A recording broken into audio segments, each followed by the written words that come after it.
Boa noite. Estão me escutando? João está me escutando aí?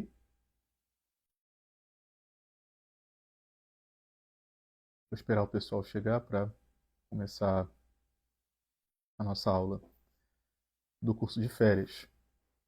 Tivemos um probleminha técnico, não consegui entrar pela aplicação do YouTube, né?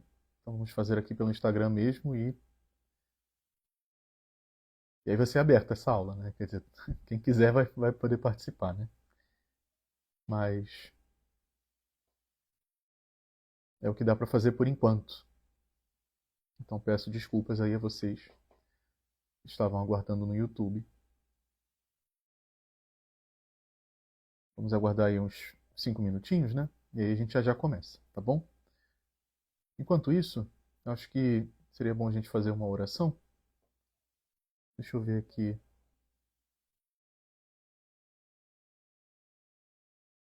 Vou pegar a oração para antes dos estudos de Santo Tomás.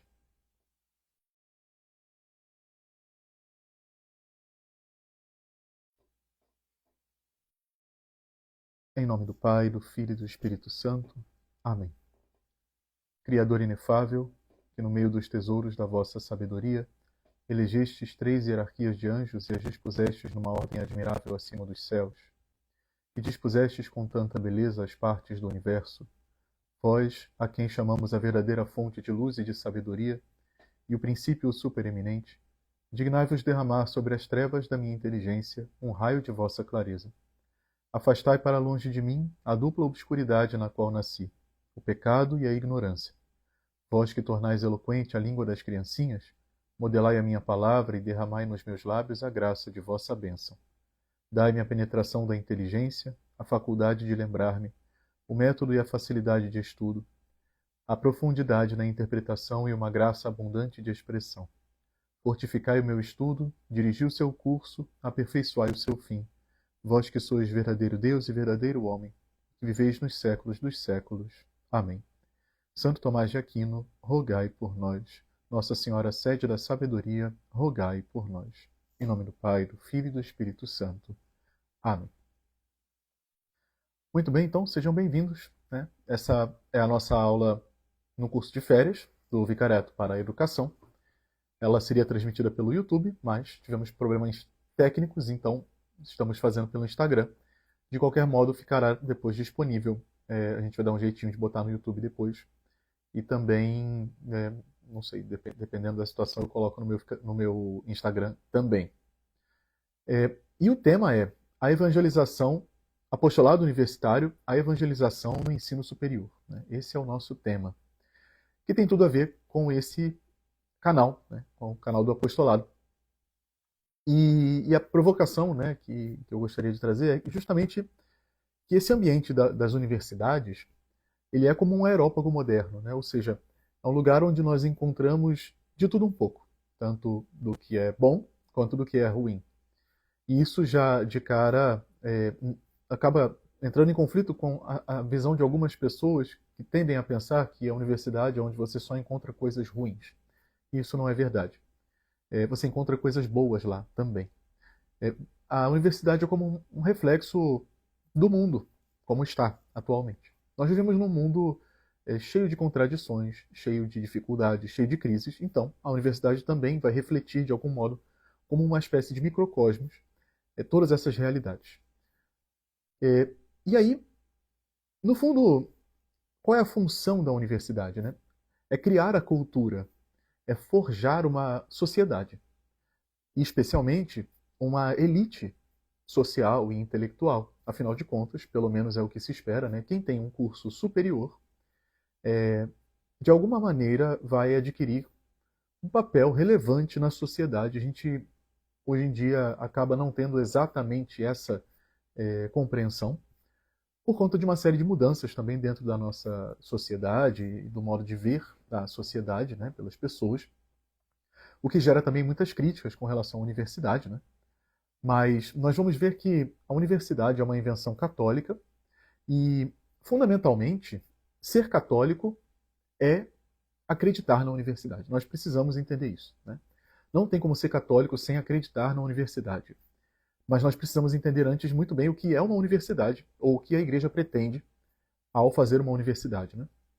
E aqui eu cito uma encíclica do Papa São João Paulo II, né, que foi a última carta, a mais recente pelo menos, né, dos documentos mais completos com relação às universidades, né, chamada Ex Corde Ecclesiae, de 1990. Já é um documento bastante antigo, né, e provavelmente precisaria de um novo documento para se renovar, né, o seu conteúdo. Né. E diz assim: nascida do coração da Igreja, a Universidade Católica insere-se no sulco da tradição, que remonta à própria origem da universidade como instituição, e revelou-se sempre um centro incomparável de criatividade e de irradiação do saber para o bem da humanidade. Ou seja, nós percebemos claramente que a origem da universidade é justamente essa, né? É uma instituição que é como um centro de onde se irradia a sabedoria, a criatividade e os saberes para o bem da humanidade, né? Ou seja, são coisas que beneficiam toda a sociedade. Mas nós percebemos um certo desencanto atualmente, né? Eu vejo muitas pessoas na internet, muitos jovens mesmo, até adolescentes, que dizem assim: eu não vou ser universitário porque eu tenho mais o que fazer da minha vida, né? Eu quero ganhar dinheiro logo. Muitas pessoas de fato conseguem ganhar dinheiro muito cedo, sem precisar de um curso universitário. E algumas delas é, não, elas passam a ganhar justamente quando desistem da universidade, né? E isso acaba gerando uma série de críticas, né? De um lado, nós temos um desencanto cultural com as instituições, né? Boa noite, Aline, e boa noite a todos que estão entrando aí na nossa live, tá? Obrigado aí por estarem aqui, tá bom? Deus abençoe vocês. Como assim, né? Nós vivemos uma crise de confiança nas instituições tradicionais. E, e isso inclui a igreja, certo? A igreja, o Estado, a família e também a universidade. Todas essas são, de algum modo, criticadas, são colocadas em xeque, muitas vezes, por conta de um certo desgaste, né? Houve muitos escândalos, houve muitas distorções do sentido original dessas instituições, a excessiva burocratização também das instituições, e uma sensação, especialmente com relação à universidade, né, parece existir uma sensação de distanciamento entre o pensamento universitário e a vida real das pessoas. Né? Parece que a universidade, com os seus discursos, com as suas ideologias, já não mais atende os anseios reais das pessoas. E isso acaba gerando um desgaste, certo? Além disso, também uma tomada ideológica do ambiente universitário. Nós sabemos muito bem, né, que atualmente o sistema universitário está tomado por partidos políticos, especialmente partidos políticos de esquerda, né, com paradigmas filosóficos neomarxistas, relativistas e desconstrutivistas. Isso já é um movimento muito antigo. Né? O Papa Bento XVI falava de uma ditadura do relativismo. Né? E ele dizia que essa ditadura era justamente aquilo que nos afastava do bem e da verdade.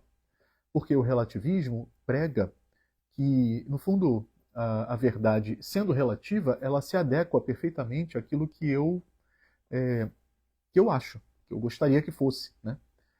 Boa noite para todos, viu?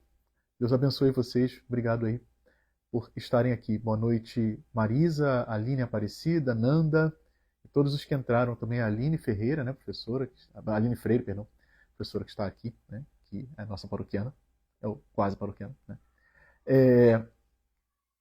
Então isso acaba gerando um ambiente onde a tradição ocidental cristã é ridicularizada, né, ou ignorada, e onde se promove muitas vezes um pensamento homogêneo, crítico à fé e de moral subjetiva. Quer dizer, nós percebemos isso claramente em certos discursos universitários, né? Uma subjetivação, uma relativização que pretende, quer dizer, não é uma coisa inocente, né? Não é como se eles fizessem isso sem um propósito claro. Existe um propósito de desconstruir as bases, os fundamentos, né? Do pensamento ocidental como um todo, né? E do pensamento católico, por que não dizer, né? E aí, isso isso acaba gerando uma mudança no papel da universidade. Porque a universidade ela foi concebida pela Igreja Católica, né? Ela é uma invenção da Igreja, especialmente para gerar um aprimoramento das ciências, né? E uma descoberta das verdades, certo? Aliadas com a vida de fé, claro, porque a verdade ela é uma só. Ela não é uma verdade unicamente racional e nem uma verdade unicamente teologal ou espiritual, né? A verdade é uma só, a realidade é uma só.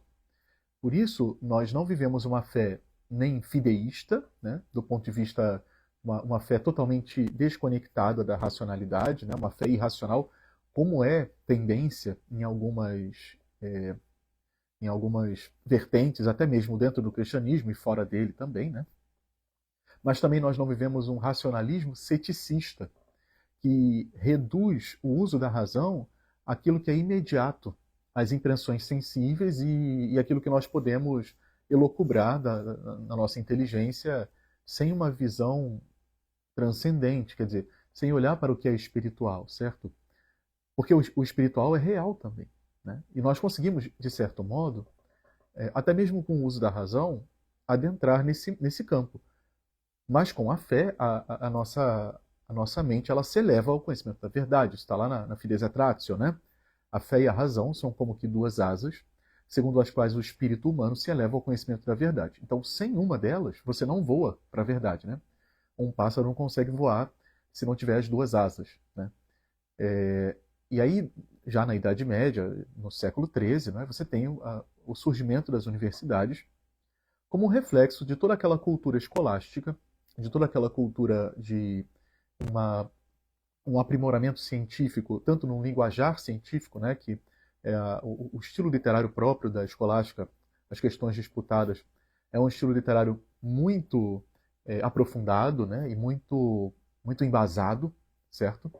É, mas não só isso, né, você tem também um crescimento muito grande de uma cultura intelectual com a vinda do pensamento aristotélico para o Ocidente e o desenvolvimento também de outras ciências, enfim, né? Muito aliadas com a vida religiosa no primeiro momento também, né? A universidade, ela seria um ambiente onde você poderia unir a vida espiritual, a oração, né? E a vida intelectual. Esse deveria ser o papel da universidade. Porém, isso foi sendo perdido com o passar do tempo, né? E hoje em dia nós vemos um total afastamento. E esse total afastamento gera essas consequências nocivas, de modo que nós não entendemos mais o que é a universidade, do jeito que a igreja entende, do jeito que ela sempre entendeu. E por isso, nós criticamos a universidade como se ela fosse uma coisa que ela não deveria ser. Né?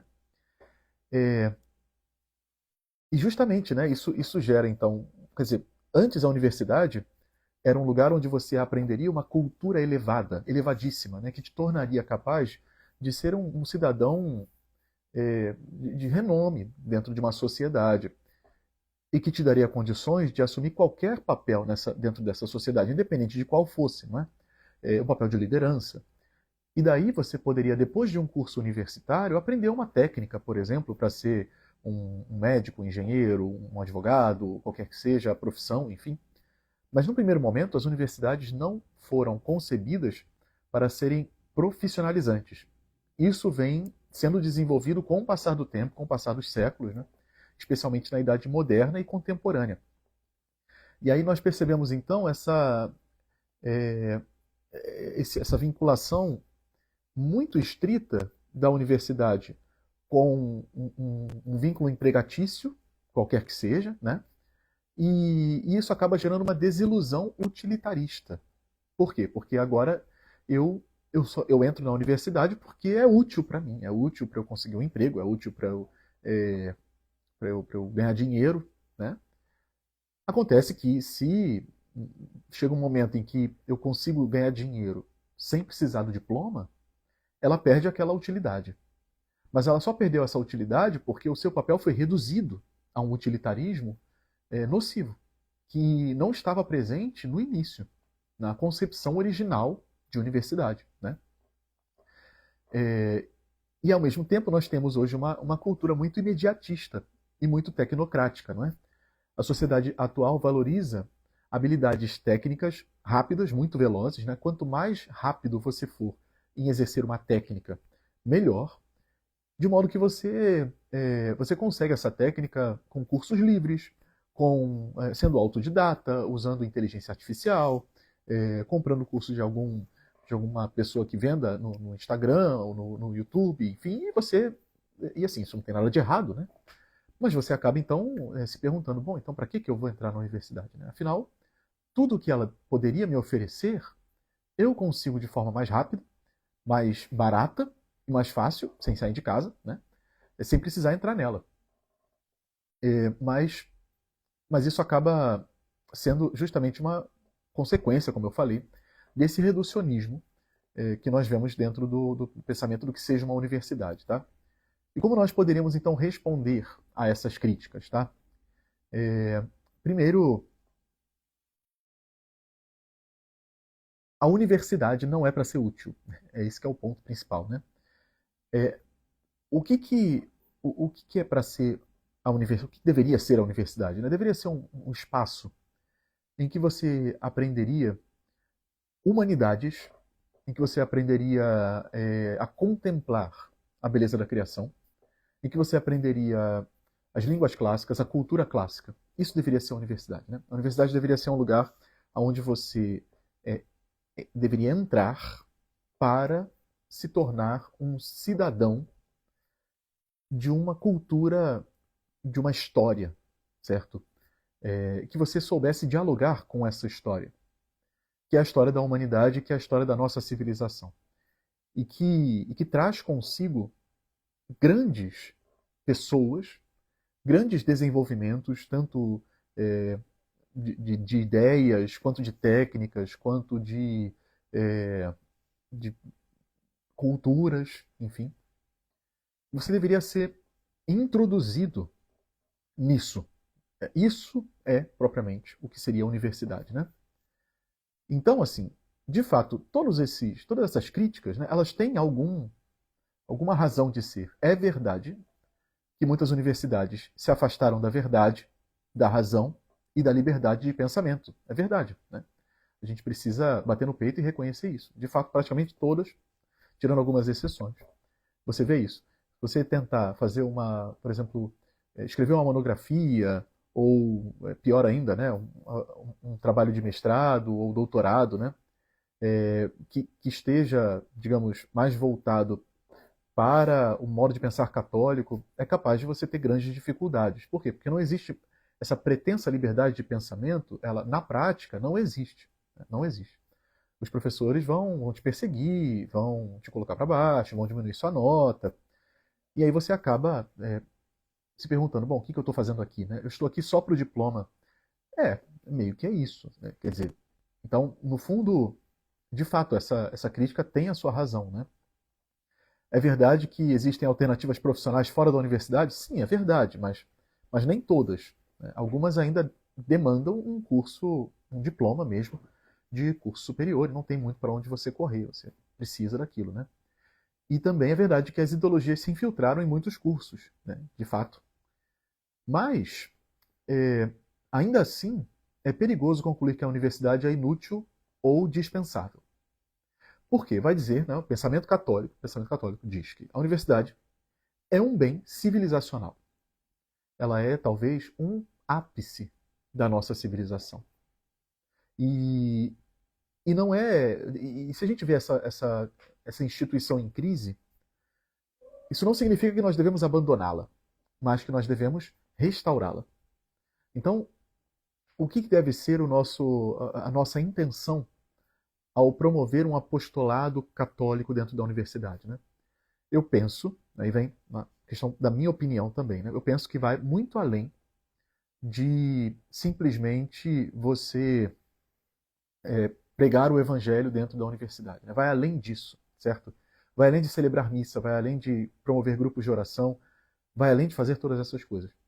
É você restaurar o ideal original, né, desta grande instituição, que é a universidade, trazendo-a para uma compreensão humanista e universalista de conhecimento, né? Em que você, de fato, tenha condições de crescer na sua cultura, nas virtudes humanas, na sua intelectualidade, de modo a dialogar com a cultura ocidental e conseguir desenvolvê-la, né? E conseguir levá-la para frente. Porque o que a gente vê hoje é um abandono total das raízes da nossa cultura e da nossa sociedade, da nossa civilização como um todo, né? E esse abandono ele vai custar o seu preço, né? Ele já está custando um preço muito alto. Muito bem, então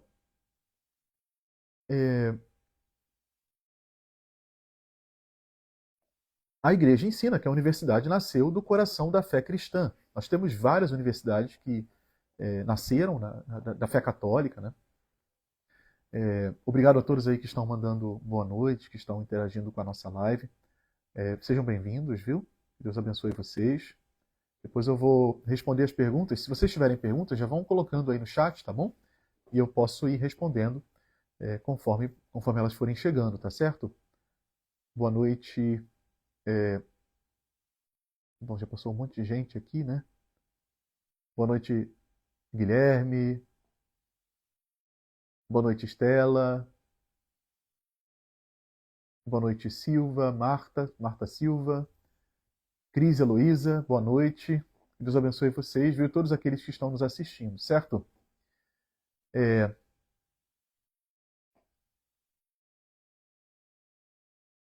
Vamos lá, então. Então, quais são os fundamentos teológicos e pastorais para a nossa missão dentro da universidade, tá?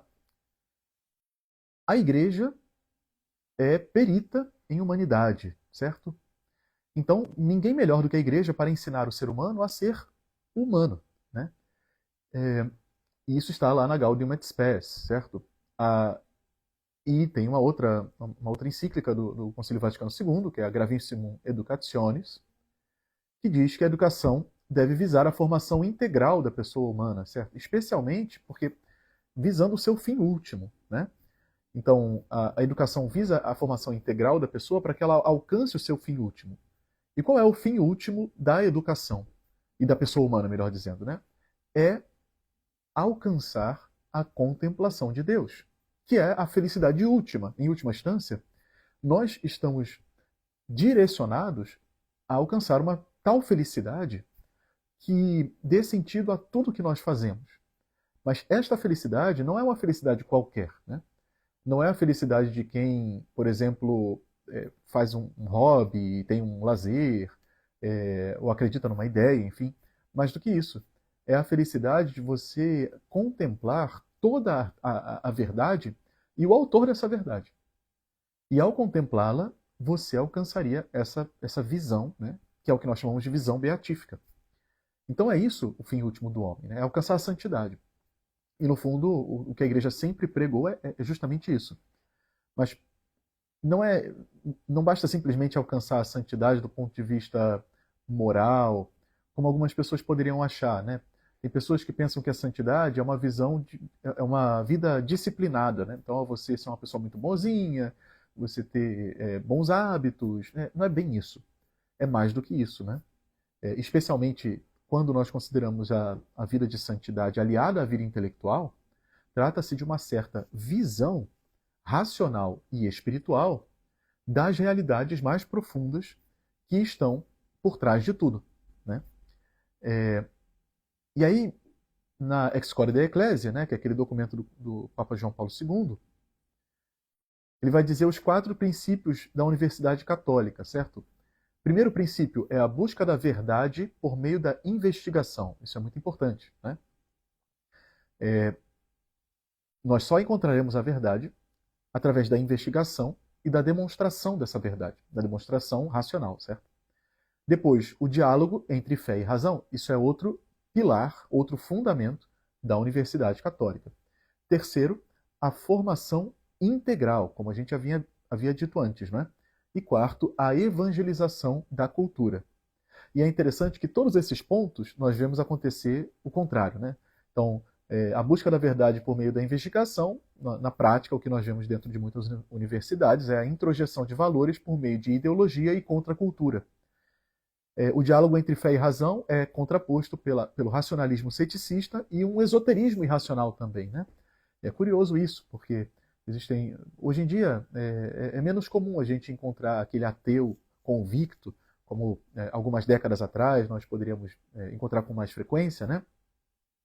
Mas ainda assim a gente percebe que mesmo quem é ateu acaba se identificando, né? E se jogando em alguns esoterismos, em algumas ideologias ou ideias pseudo-religiosas que são totalmente irracionais, né? E a gente fica se perguntando, bom, mas por quê? É porque existe uma necessidade humana intrínseca a próprio ser humano de transcendência. E aí, se essa pessoa ela nega a fé, a verdadeira fé, né? Por algum motivo, seja por aversão, por uma mágoa, enfim, ela vai dar vazão a a esse impulso dela de outro modo, né? É justamente o ateísmo de conveniência, né? Deixa eu dar uma olhadinha nas perguntas que vocês colocaram aqui. Deixa eu ver aqui. Curso Pedagogia e o conteúdo da disciplina de filosofia buscou desconstruir a importância da filosofia ocidental, exatamente, né? Então, assim, não é um curso de filosofia honesto, porque ele meio que corta uma parte.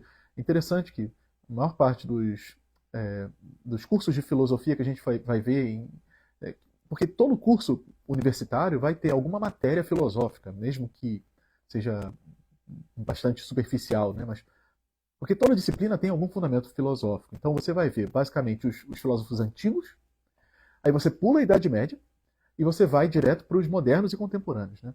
E aí, se algum professor fala de Santo Agostinho ou de Santo Tomás de Aquino, que também não existe, só existe Santo Agostinho e Santo Tomás de Aquino, aí eles botam tudo isso ou no contexto patrística, como se Santo Tomás fosse patrístico, né? Ou no contexto de filosofia cristã.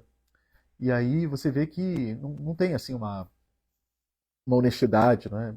Eles colocam tudo no mesmo saco, assim, e falam muito en passant, muito por alto. O próprio curso de pedagogia, quer dizer, a filosofia da educação de Santo Tomás é simplesmente extraordinária, é fabulosa. E os alunos de pedagogia deveriam estudar profundamente isso, eu acho, eu penso. Porque muitos métodos pedagógicos equivocados poderiam ser facilmente dirimidos, né? Se nós tivéssemos essa noção clara, né, das coisas. Né? Deixa eu tirar aqui o som do WhatsApp. Pronto. Uma pergunta. Há alguma pastoral universitária na UERJ? Lá há uma capela ecumênica. Quais são os empecilhos para o apostolado universitário? Eu me chamo Márcio Moitinha, sou docente de latim da UERJ. Olha, professor, seja bem-vindo, viu? Nós temos sim atividades semanais, né, de formação lá na UERJ e temos missas mensais também. Nós não conseguimos celebrar dentro da UERJ muitas vezes, mas celebramos na igreja ali na frente, né, na Divino Espírito Santo São João Batista. Depois o senhor me manda uma mensagem no privado, que eu coloco o senhor lá no grupo, tá bom? A gente tem um grupinho no WhatsApp. E quem mais quiser também entrar, nós temos grupos na UFRJ, da UERJ e também de outras universidades, né, que nós não temos ainda um alcance direto, mas nós temos alguns grupos de WhatsApp tentando ainda buscar esse caminho, né, de entrada nas universidades. Depois é só me mandar mensagem no privado que a gente conversa, viu? Sua apresentação ser gravada no seu Instagram? Eu penso que vou colocar assim, não sei. Vamos ver depois, né? Estela Peixoto de Azevedo. Mesmo em universidades católicas, os cursos estão impregnados de ideologias contrárias à fé cristã. Os professores são selecionados apenas por conhecimentos técnicos e influenciam os estudantes. Infelizmente, a gente vê essa realidade também dentro de instituições nominalmente católicas. Mas porque o nome católica não significa necessariamente que aquela instituição tenha, no fundo, assim, que a direção da instituição, que a reitoria da instituição, tenha uma noção, tenha uma clareza, né, de todos esses princípios que nós estamos trabalhando aqui. Na verdade, eu estou só falando muito por alto, né? que são princípios muito, muito profundos, que dariam todos eles assim um curso bastante longo, se fosse parar para analisar profundamente, né? Eu estou falando apenas como uma introdução mesmo para a gente chegar no assunto do apostolado propriamente dito, né? A Marisa, as universidades adotam uma abordagem mais secular, com foco no estudo científico e crítico das religiões, sem privilegiar uma fé específica. Sim, essa é uma abordagem lícita também, é válida, né? Mas, é, mas ela não é o suficiente, eu diria. Porque você fazer uma espécie de antropologia das religiões, né? Um estudo cultural, religioso, né? É válido, é perfeitamente válido, da fenomenologia religiosa, né? Mas o problema é você parar por aí. É você não tomar a questão a fundo e de fato se perguntar sobre aquilo, né? Quer dizer, isso aqui é verdade? Quer dizer, essa cultura, o que essa cultura está fazendo é verdadeiro? Aí vai vir aquele pensamento relativista, vai dizer, não, mas todas as culturas têm a sua própria verdade. Cada um tem a sua verdade. A gente não pode dizer que algo é ou não verdade. Bom, mas quem disse que não pode? Né? E aí você tem uma introjeção de um valor indemonstrado, mas que, quer dizer, vai ser introjetado na marra porque o professor tem o poder de te dar uma nota baixa. E ele vai usá-lo, se você não tiver cuidado. Né? Então acaba que é essa a tática, muitas vezes, né, dos relativistas de introjetarem seus valores. E no fundo, no fim das contas, você acaba concluindo que não existe verdade mesmo. Né? Que as religiões, nenhuma delas é verdadeira. O fruto do relativismo é esse. Né? As pessoas acabam acreditando que não existe Deus, que não existe verdade religiosa e que as religiões só servem para as pessoas brigarem entre si. Elas só causam o mal. E essa é uma ideia nociva, uma ideia muito nefasta, né, que está sendo empurrada para os alunos das universidades atualmente. E nós precisamos, então, de uma presença, né, para justamente contrapor essas verdades, essas ideias, perdão. Né? A Evangelii Gaudium, né, que é aquela carta do Papa Francisco, no número 132, diz que a pastoral universitária precisa dialogar com os saberes e a cultura, certo?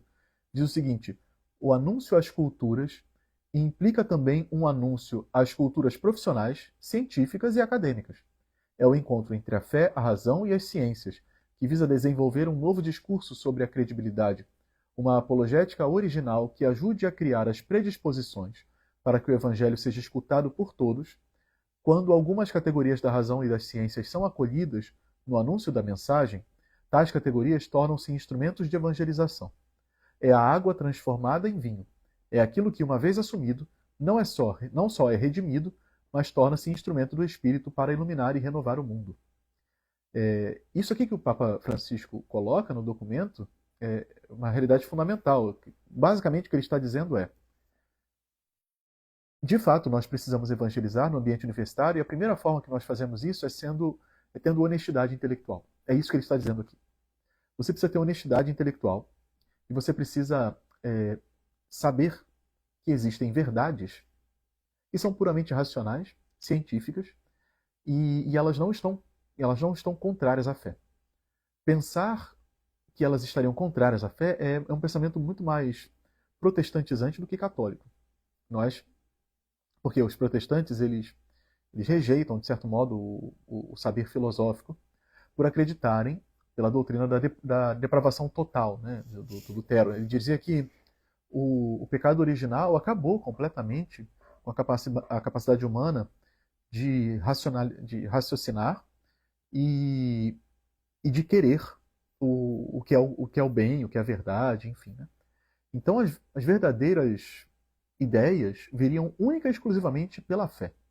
E nada da razão deveria ser levado em consideração. Por isso que no protestantismo você não estuda filosofia. Não? Pelo menos grande parte dos protestantes. É lógico que a gente não vai generalizar aqui, não é? Mas no geral, o pensamento protestante, né? Por exemplo, para o sujeito se tornar pastor, ele só estuda teologia, ele não estuda filosofia. Enquanto os padres estudam filosofia e teologia. É porque nós acreditamos que o pecado original não destruiu completamente a capacidade humana de raciocinar e de conhecer a verdade. De fato, ela distorceu em parte, trouxe uma dificuldade, né, que vai ser solucionada com com o crescimento, né, crescimento interior, claro, mas que não destruiu completamente, certo? E aí por isso nós acreditamos na filosofia. Bom, quais são os desafios então, né, que nós encontramos dentro do ambiente universitário? Nós já falamos alguns aqui. Primeiro desafio atual, a fragmentação do saber e a rejeição da metafísica, né? Uma uma coisa que a gente percebe muito, né? Essa essa rejeição da metafísica como princípio que rege o uso da razão faz com que você acabe tendo linhas de pensamento teórico que não dialogam entre si. E isso acontece em muitas áreas. Isso, inclusive, é uma área de pesquisa, né, muito interessante. Tem muitas linhas teóricas aí que não batem, né, na física, enfim, em outras áreas da ciência. E que você percebe que, assim, no fundo, tá tudo falando da mesma realidade, né? Ou pelo menos deveria falar. Então, por que elas não batem? Por que elas não funcionam quando você pega um cálculo de uma vertente e aplica na outra e vice-versa? Não funciona a coisa? Bom, é porque tem algum princípio metafísico está se rompendo aí, né? Mas como eles não estudam mais a metafísica, eles não têm condições de fazer essa avaliação. Você teria que ter um físico que estuda a metafísica e que consiga unir as duas coisas, né? Então você tem esse afastamento da metafísica, ele gera uma série de problemas. Ele gera problemas também na questão moral, né? E a fragmentação do saber, né? O reducionismo cientificista, né? Que é achar que tudo vai ser dito única e exclusivamente pela ciência. A cultura do cancelamento do politicamente correto. Isso é uma questão que pega muito, né? Você não pode falar uma coisa que seja contrária ao establishment, né? Que você vai ser cancelado, que você vai ser julgado, que você vai ser publicamente humilhado. E isso é um desafio muito grande que nós enfrentamos hoje, todos nós. E a gente vai precisar lidar com isso de algum modo, né? E a indiferença religiosa, né? E, como nós havíamos falado, ou o espiritualismo difuso, que são esses sincretismos, esse esoterismo, né? Deixa eu dar uma olhadinha aqui no que vocês estão falando. Quando se proibia censura ou quando se proíbe, censura ou silencia o diálogo deísta na universidade, o que se privilegia é a religião ateísta secular. É isso aí, Luiz Lima, né? É isso mesmo. Marcos Pires falou: como um jovem pode discernir a escolha de um curso universitário sem ter um viés unicamente utilitarista para o mercado de trabalho? Muitas vezes essa questão pesa mais do que a aquisição de uma cultura. Pois é realmente assim, é uma questão difícil, né? Mas eu penso que, assim, você eu não acho que seja um erro você querer discernir o seu curso, dada a situação atual, né? Pela questão da profissão, não acho que seja um problema. Agora, é importante que você encontre soluções para desenvolver o seu intelecto nisso que a universidade deveria dar e não dar mais, né? Nós temos algumas soluções possíveis para isso. Enfim, tem algumas faculdades que oferecem cursos livres, tem algumas áreas de conhecimento que você poderia fazer, tem cursos mesmo online que você poderia fazer também para te auxiliar a ter esse conhecimento a mais de, de, de humanidades, enfim, né?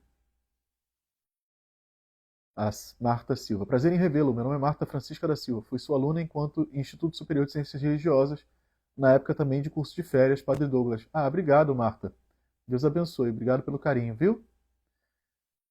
Bom, gente, então assim, quais deveriam ser as nossas estratégias para o apostolado? E aí é uma questão muito pessoal, né? Eu penso que uma coisa fundamental é a gente ter essa presença, certo? E o testemunho pessoal dentro da universidade. Eu, por exemplo, vou às universidades, né? Estou presente semanalmente, especialmente na UFRJ e na UERJ, que são as duas universidades aqui, a Universidade Federal do Rio de Janeiro e a Estadual do Rio de Janeiro, em que eu tenho mais entrada, digamos assim.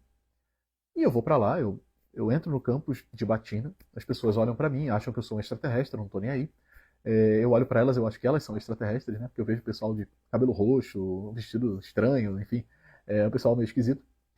E mas eu vou lá, certo? Eu estou lá.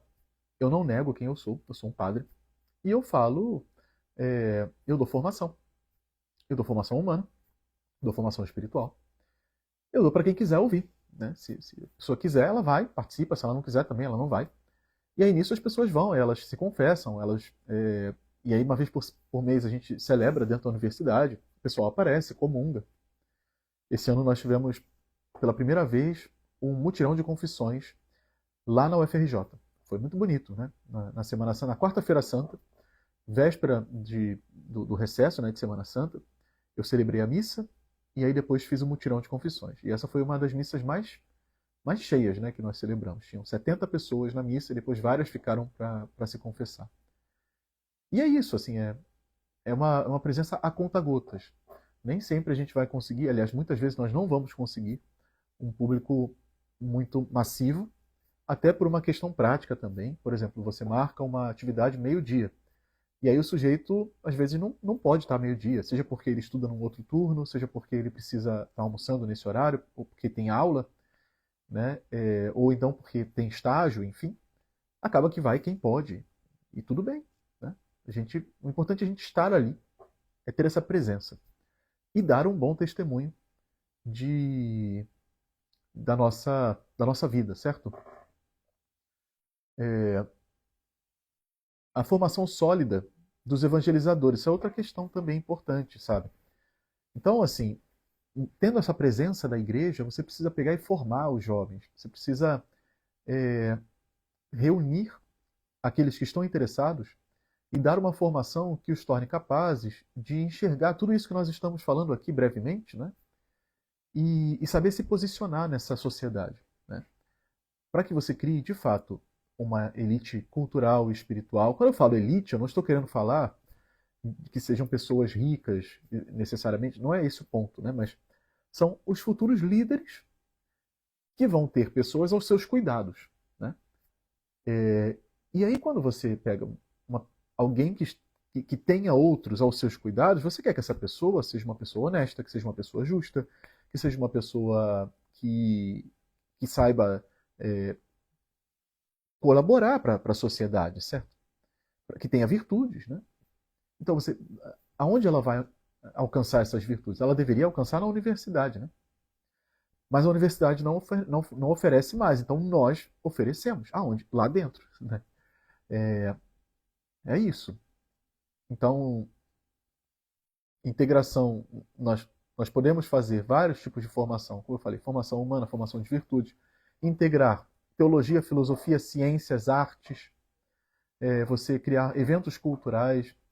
Uma forma muito bonita também é você trazer essa dinâmica da arte como uma abertura ao transcendente, uma abertura ao belo, ao bom, ao verdadeiro, enfim, né?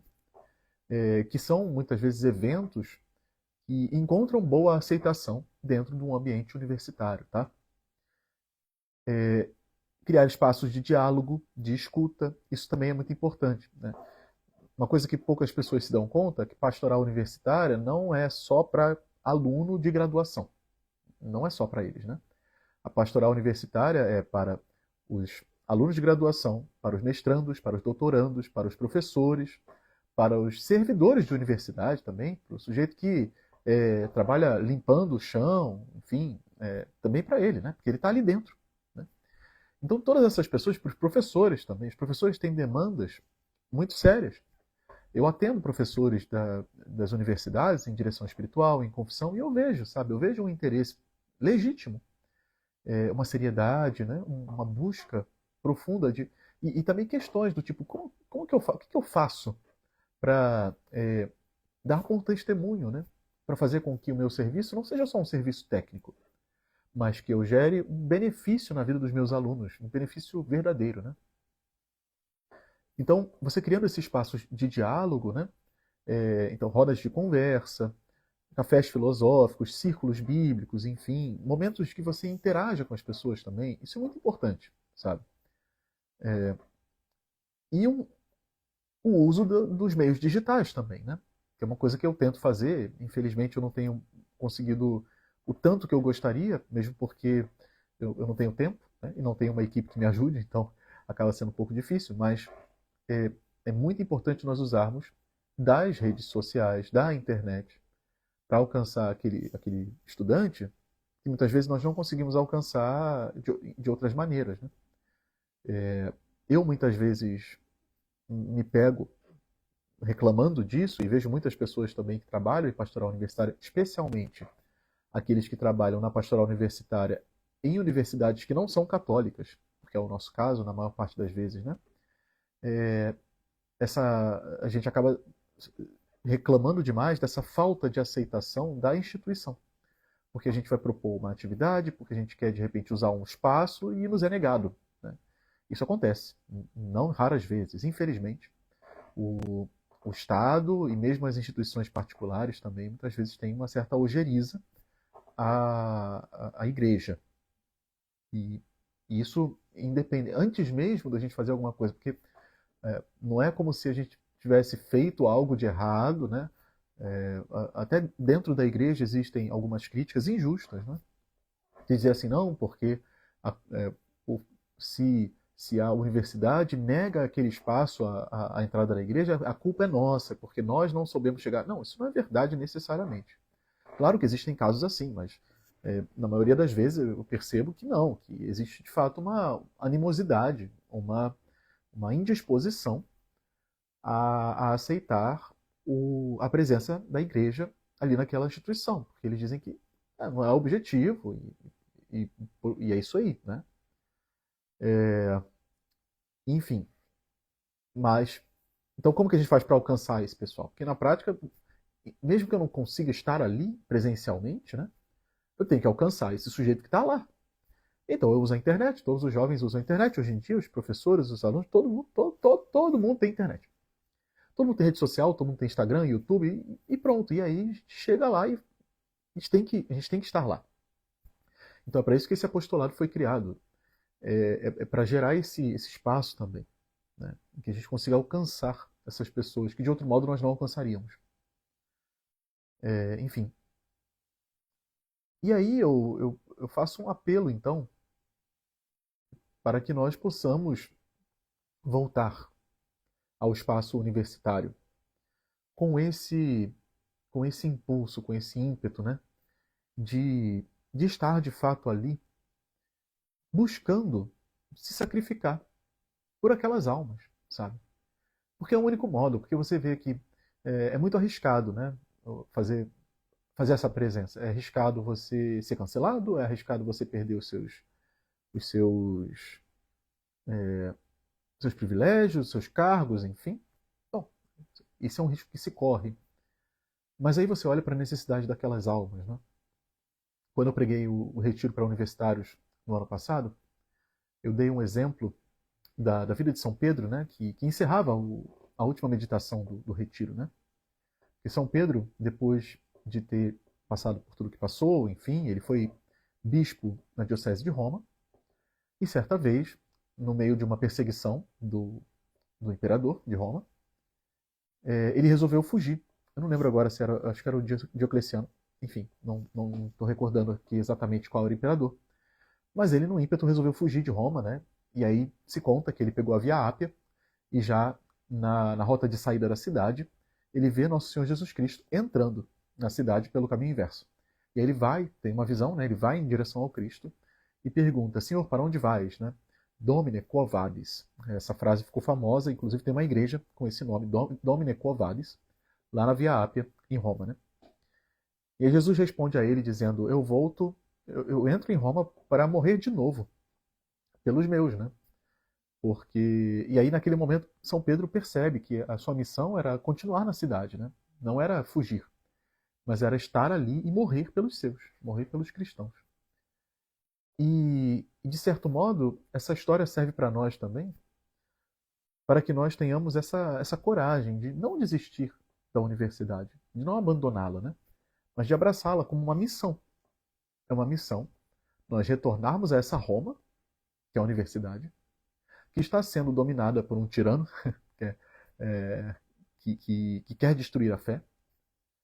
Mas o único modo de nós gerarmos um benefício e restaurarmos essa instituição tão boa, tão católica, né, é assumirmos essa atitude mesmo de sacrifício, de martírio, que é a atitude do Cristo. Né? Então eu faço esse convite a vocês que estão nos assistindo, sabe? Não desistam da universidade. Bom, era mais ou menos isso que eu tinha para falar, enfim. Agora eu me abro para perguntas, quem quiser fazer algum comentário aqui, eu vou ler os comentários do pessoal que entrou. Agradeço a todos os que estão acompanhando até agora, né, a nossa live. Muito obrigado, que Deus abençoe vocês. É,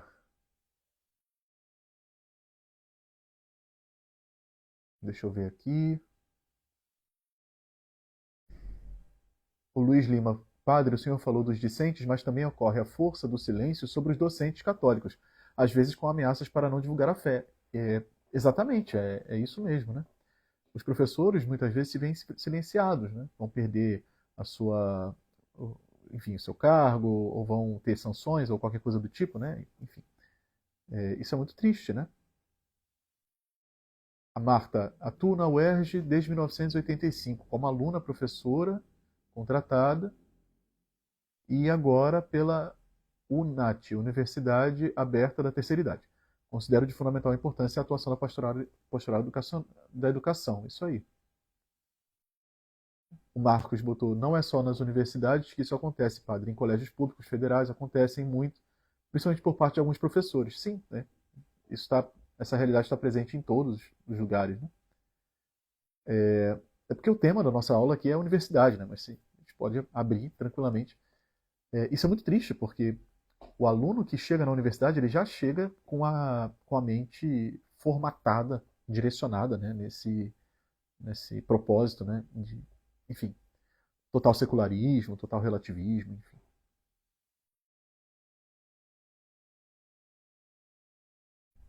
A Aline Freire. Nós podemos expressar nossa fé através de sinais visíveis. Eu, por exemplo, sempre vou dar aula com uma camisa de santo, uma camisa católica. Eu não preciso dizer uma única palavra, de fato. É bem, é bem concreto esse testemunho, né? Rafaela César. Sua bênção, padre. A aula ficará gravada. Cheguei atrasado e gostaria de vê-la completa. Sim, vamos deixar gravada essa aula. Vamos deixar gravada, que aí vocês depois assistem ela toda, né? Aí alguns perguntam, ou quando falam no fim de semana e eu conto sobre os eventos religiosos e abro espaço para o diálogo, né? A Aline colocou, né? Quando vai vestido com a camisa de santo, mas é isso, né? A gente não precisa inventar muita moda, sabe? É fazer aquilo que nós sempre fizemos enquanto igreja, sabe? Não negar a nossa fé. Nós não devemos ficar usando a nossa fé como uma bandeira ideológica. Isso é um ponto importante, né? Não é para você ficar atacando as pessoas com a sua fé, mas é fazer uma afirmação corajosa e autêntica. Né?